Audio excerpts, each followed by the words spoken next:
Have you ever been told to just believe in yourself, or that confidence is this magical thing you're either born with or you're not? Well, what if I told you that's all basically wrong? Confidence isn't something you find, it's something you build piece by piece. Just like an architect designs and builds a house. It has a foundation, it has a frame, and it has a structure. And today, we're going to hand you the blueprint. So here's our game plan. We're going on a 6-part architectural journey together. First, we're going to demolish the mirror myth, you know the one. Then we'll lay a totally new, much stronger foundation by escaping what's called the dignity trap. From there, we'll actually build the frame of our confidence in our careers, raise the walls when it comes to public speaking, and then connect all the rooms in our social lives. And finally, we'll reinforce the whole thing, making sure it's built to last. All right, part 1, the mirror myth. This is where so many of us start, and let's be honest, where we fail. We're told that if we just stare at our reflection and repeat, "I am confident" enough times, we'll magically feel more self-assured. But as we're about to see, this whole approach is built on a really shaky foundation. And here is the fundamental reason why. This is the big secret. We get it completely backwards. Confidence is an output, not an input. It's the feeling you get after you do the scary thing, not the feeling you need to have in order to start it. See, your brain isn't really your cheerleader. It's more like your personal bodyguard. Its number one job is survival, so it's designed to pump out fear, to keep you away from any risk, whether that risk is an actual tiger or just speaking up in a meeting. And you don't have to take my word for it.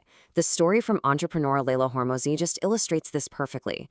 In her early 20s, she did exactly what all the self-help gurus tell you to do. She wrote these powerful words on her mirror, really hoping to manifest some confidence.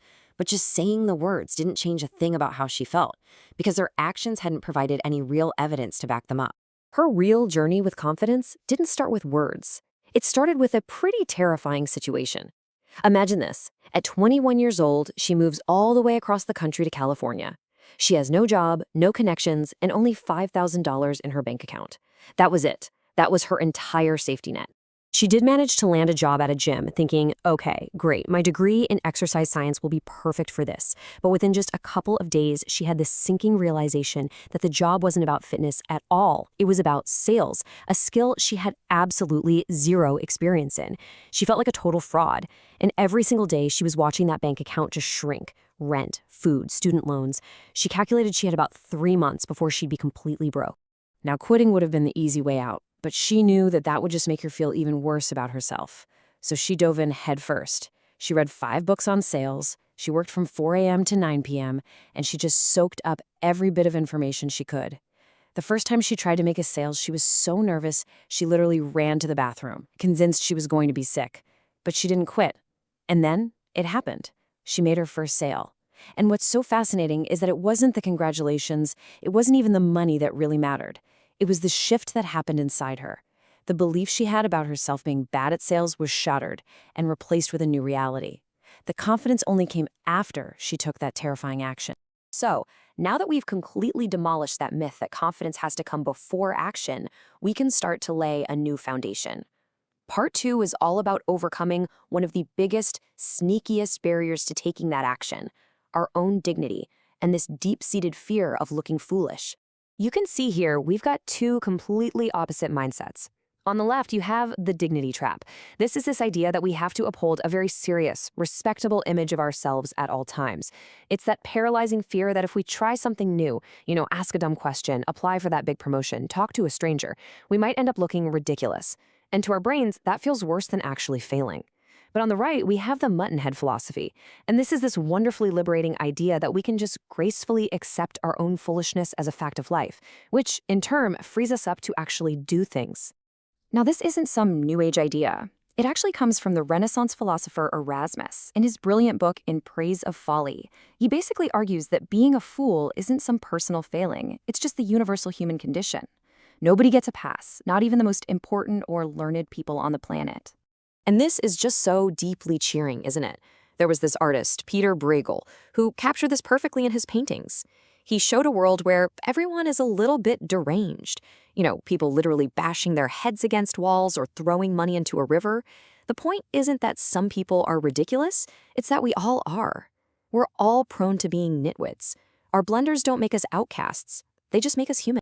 So the real power of this mindset is this. If you can accept deep down in your heart that you are, by nature, a fool, well, what does one more potentially foolish act really matter? The person you want to talk to might brush you off. The job you apply for might reject you. But that's not news. It just confirms what you've already gracefully accepted about yourself. Suddenly, the fear of humiliation loses its power, and you become free to actually try things. Okay, with that foundation of foolish freedom solidly in place, let's look at how we can apply it to build the frame of our confidence. So in part 3, we're moving into our career, and we're going to use specific, actionable behaviors to generate real self-belief at work. Here is a beautifully simple but incredibly powerful tool for bypassing your brain's tendency to overthink and create fear. It's the 3-2-1-go rule.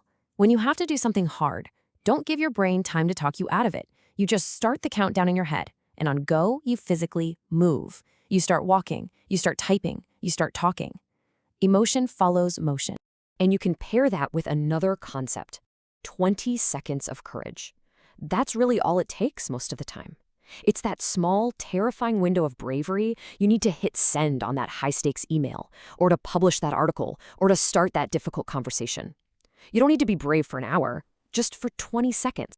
Sports executive Emily Johnson has a perfect example of this in action. As a general manager for a baseball team, she once found herself in this deeply uncomfortable situation. It was just 45 minutes before a game was about to start, and she realized the opposing manager and his entire team were wearing the wrong color uniforms. Her first instinct was to just turn around, run back to her office, and hide. I mean, the thought of confronting a whole team of professional athletes and telling them they had to change their clothes, it was awkward and really intimidating. But she asked herself, how does the person I want to be behave in this situation? And that person doesn't run away from conflict. So, in her mind, she just said 3, 2, 1, go, and started walking toward him. The countdown got her started, and momentum kept her going. She had the awkward conversation, and she proved to herself that she could handle it. Okay, time to raise the walls on our confidence architecture. Part 4, public speaking. I know, this is a massive fear for so many of us, but the secret isn't to eliminate the fear. It's learning how to be the captain of the journey for your audience, even if you feel completely terrified on the inside. Speaker coach Montana Von Fliss shares 3 physical techniques you can use to project confidence. First, turn up your energy. On a scale of 1 to 10, just aim for a solid 5. It sounds prepared and positive, but not, over the top. Second, pause like a boss. Instead of filling silence with ums and likes, just use strategic pauses. It makes you sound thoughtful and completely in control. And finally, you can adopt a superhero stance. Let your posture change your presence. Open up your body. Just making the physical shape of a confident person send signals to your audience and, just as importantly, back to your own brain. But there's a really powerful mental technique that sits underneath all of this physical work. It's called the silent sentence. This is a mantra you create for yourself that acts like a mental override switch. Instead of focusing on your own anxiety, what if I mess up, what will they think, you shift your focus to your purpose. A great one to start with is, I want to help my audience to the best of my ability. Montana actually developed this after battling massive stage fright for years. She realized this unhelpful voice in her head was screaming at her to be perfect, which is just an impossible standard, so she had to find a higher goal. Her silent sentence, I want to help you, became her highest priority. The shaking and the sweating might still have been there, but now her mind was aligned with this deeper purpose, and it allowed her to perform despite the fear. So you can craft your own. What is it you truly want to accomplish for your audience? With the main structure of our house built, let's start connecting the rooms. Part 5, the social charisma code. Social confidence isn't about being the loudest person in the room or having the wittiest comebacks. True, lasting charisma actually comes from making other people feel seen, heard, and valued. One powerful way to do this is to escape the trap of boring small talk. Predictability is boring, right? So instead, ask surprising and interesting questions that invite a real response. A fantastic one is, what are some of your biggest achievements? Now, you don't have to ask it like you're conducting a job interview. You can frame it casually. Something like, I'm always so curious what people are proud of outside of their job title. What's something you've achieved that you were really excited about? It shows genuine interest and lets people share something meaningful, which creates a much, much stronger connection. Another key to social confidence is to stop seeing other people's success as a threat to your own. When a coworker gets a promotion or a friend achieves something amazing, it's so easy to feel that little pit in your stomach. Instead, try adopting this mindset from comedian Amy Poehler. Good for her, not for me. This simple phrase is revolutionary. It transforms envy into genuine celebration. Confident people cheer for others because they know that success isn't a limited resource. A win for someone else doesn't mean a loss for them. We've built our house. We've laid the foundation. We've framed the walls. We've connected the rooms. So how do we make sure it can withstand any storm? This brings us to part 6, mastery. This final section is all about reinforcing the entire structure and turning those fleeting moments of bravery into unshakable, long-term self-belief.